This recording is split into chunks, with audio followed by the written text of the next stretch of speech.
Hello everyone and welcome to another excellent game from Côte Rapid Tournament in Abidjan, and it's Nepomniachtchi versus Magnus Carlsen.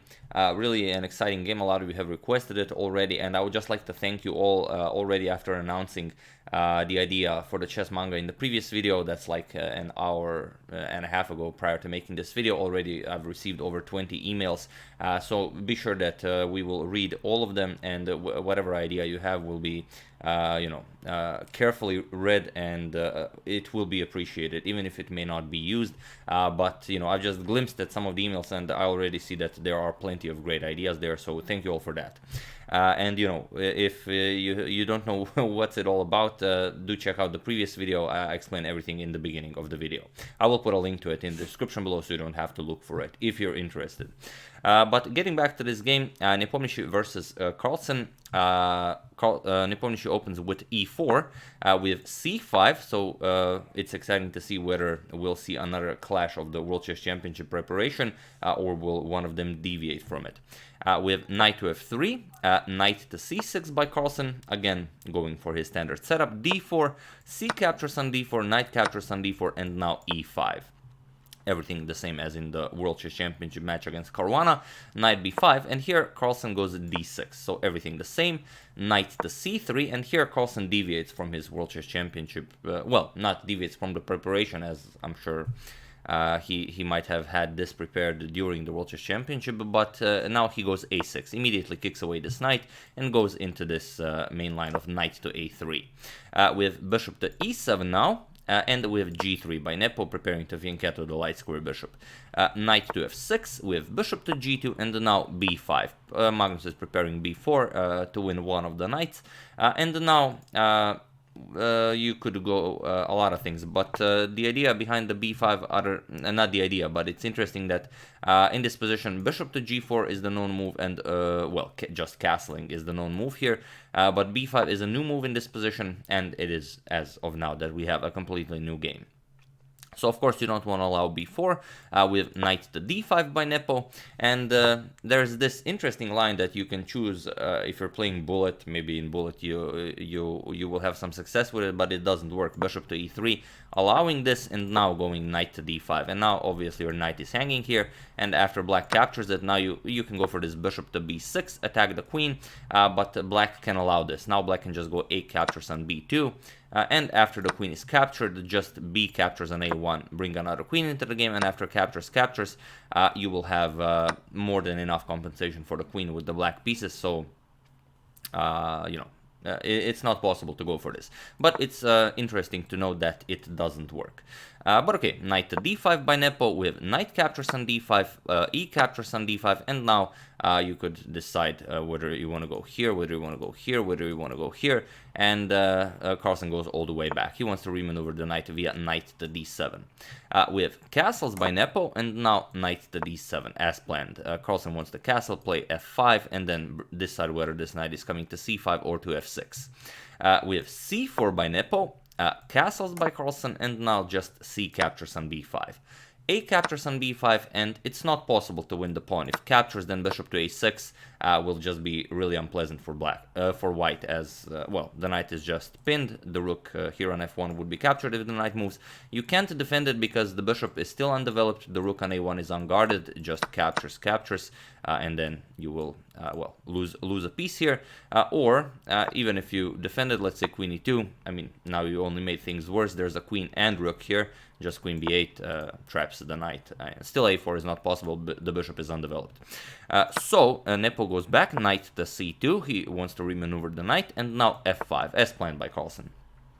We have knight to b4. Nepo now wants to take advantage of this juicy c6 square, and Carlsen doesn't bother blocking it with something like bishop to b7. He rather moves the bishop. He doesn't want the knight to c6 move to come with an attack on the bishop on e7. So knight to c6 with queen to e8 now, getting the queen out of the way, and now a4. It's a interesting move, but it still proves difficult to play because the bishop is still undeveloped and the rook is still unguarded here. So Nepo does play a4. It makes sense, as you either want to trade here or you want to push to create a pass pawn. But Magnus just ignores it and he goes knight to c5. You still can't capture. Your rook is still unguarded on a1 as the bishop is still undeveloped. But what you can do is push a5, which seems like a nice idea, creating a passed pawn, but maybe he was afraid after e4 that his bishop would get blocked in, and then maybe instead of having two great pawns, which is a strength in the position, maybe he thought it would be a weakness in the position, and maybe it will be too hard to keep control of them. So instead, he decides to go for bishop to e3, a pawn sacrifice, knight captures on a4, and now queen to c2. Here we have bishop to d7 by Carlsen, and now comes b3. This was the idea Nepo had. Now Carlsen has the option of moving the knight, but the problem is after knight c5, rook captures, queen captures, and now bishop captures on c5. D captures on c5, queen captures, and now Carlsen is left, Nepo is left with a very strong pass to d pawn. But Carlsen finds an excellent Zwischenzug here, a nice in-between move, and he doesn't react to the b3 move by moving the knight, but rather f4. And now he says, okay, you capture my knight, I'm going to capture your bishop.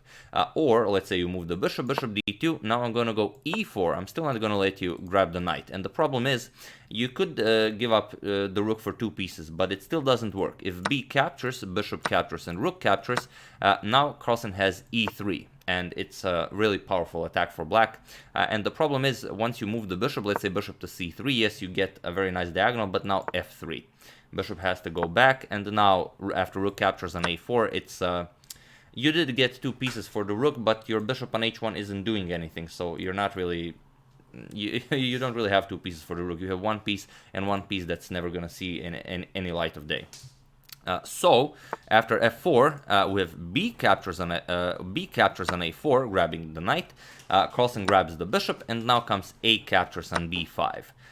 Rook captures on a1 by Carlsen, rook captures on a1, and now bishop to g5, defending the pawn here and also opening up the f-file for the rook and queen to use as they please. So here, the best course of action is f3, just blocking the position, not allowing this rook to use the f-file, and also not allowing, sorry about that, pawn captures on f2 with check.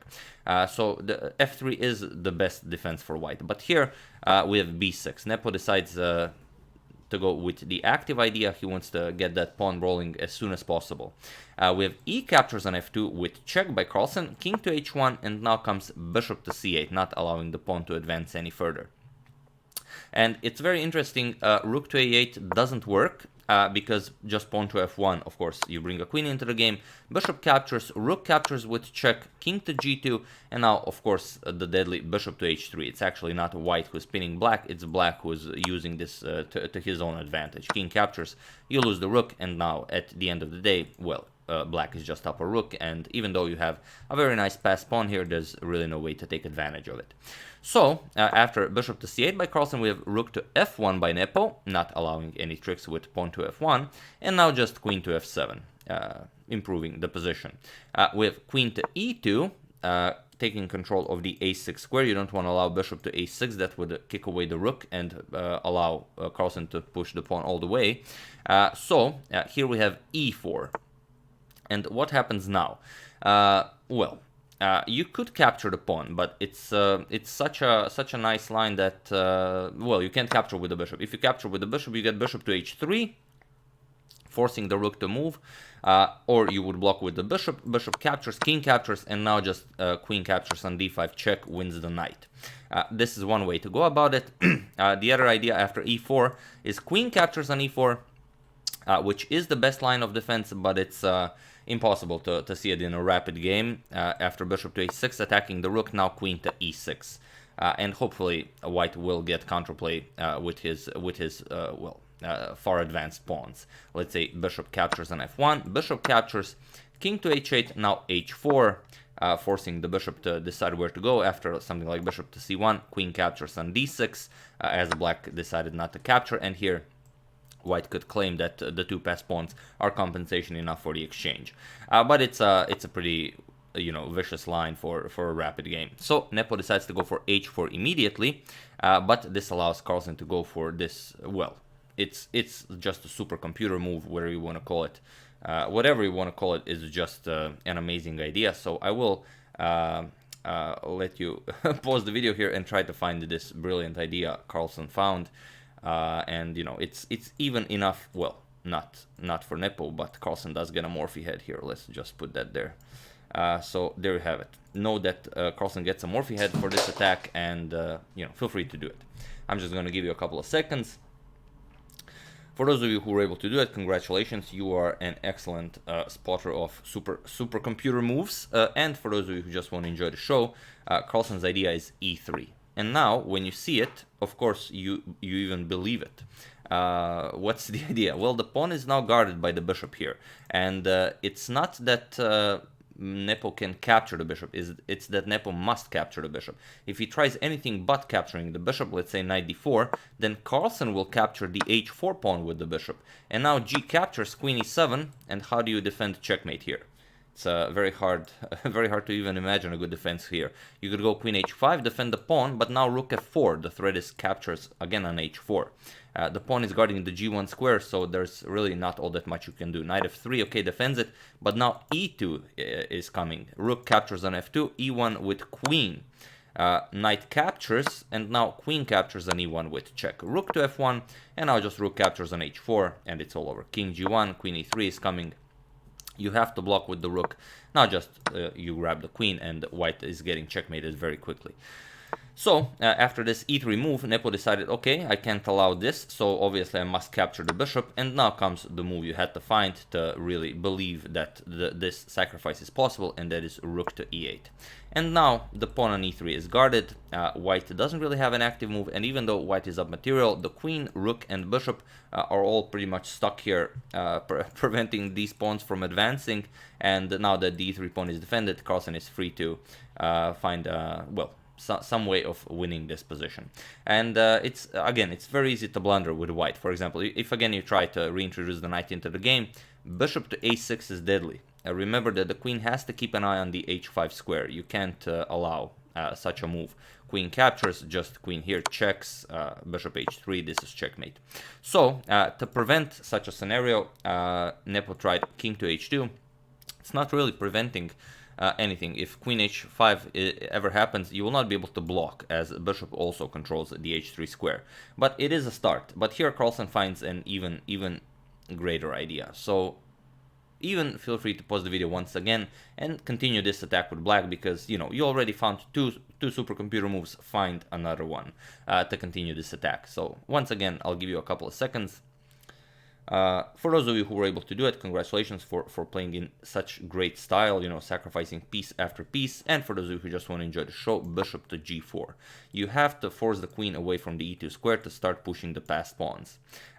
Queen captures on g4, but without capturing, there's not much you can do. e2 is coming whatever you play. So queen captures, and now e2.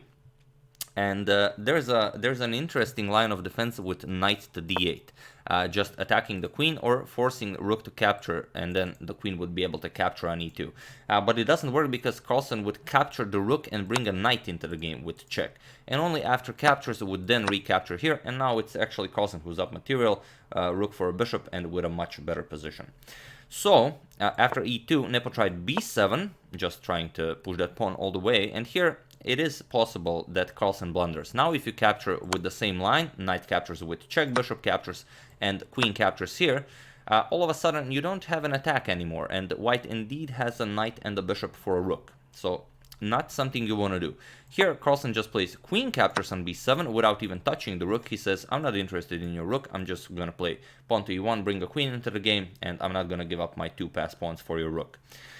Nepo plays rook captures on f2, there's nothing better, and now just pawn to e1 queen, and Carlsen now has two queens. But it's not over yet. Nepo still has counterplay. He goes queen to f5, he wants to go knight here, block the e file and create some counterplay. So how does Carlsen go about this? First he goes queen to e3.